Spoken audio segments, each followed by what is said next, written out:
as U.S. Marshals and threatened employees with arrest after being asked to wear a mask at a South Florida resort, the Sun Sentinel reported Tuesday. Gary Brummett, 81, went to the front desk of the Wyndham Deerfield Beach Resort for a cup of coffee Thursday, when he was asked to put on a mask by multiple staff members, according to the Sun Sentinel.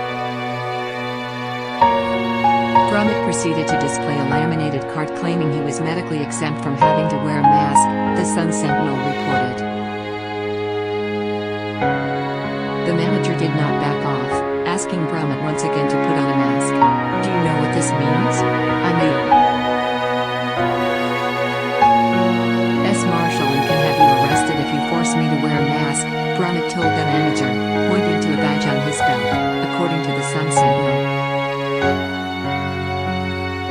Wyndham Brown Jr., 53, had a similar encounter with resort staff 2 days prior. While checking into the resort, Brown Jr. was handed a mask by employees and asked to wear it, the Sun Sentinel reported. Brown Jr. claimed to be a federal agent, pointing to a badge and necklace, which exempted him from having to wear a mask, according to the Sun Sentinel.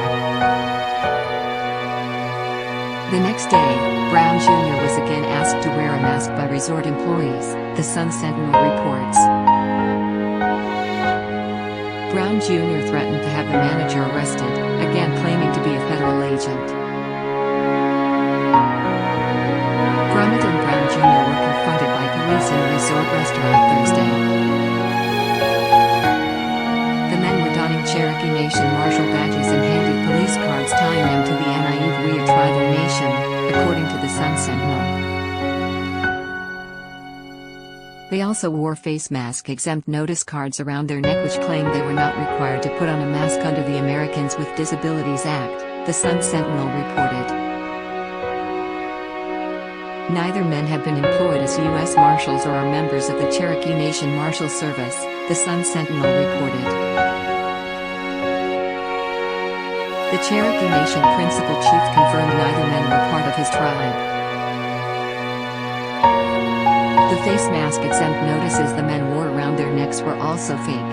These cards have been widely used to evade mask mandates. Palm Beach County State Attorney, Aronberg, made a statement warning businesses about them back in July. Do not be fooled by these so-called exemption cards, which do not carry any force of law, Aronberg tweeted. Brummett and Brown Jr. were taken into custody by police and are awaiting bond hearings, according to the Sun Sentinel.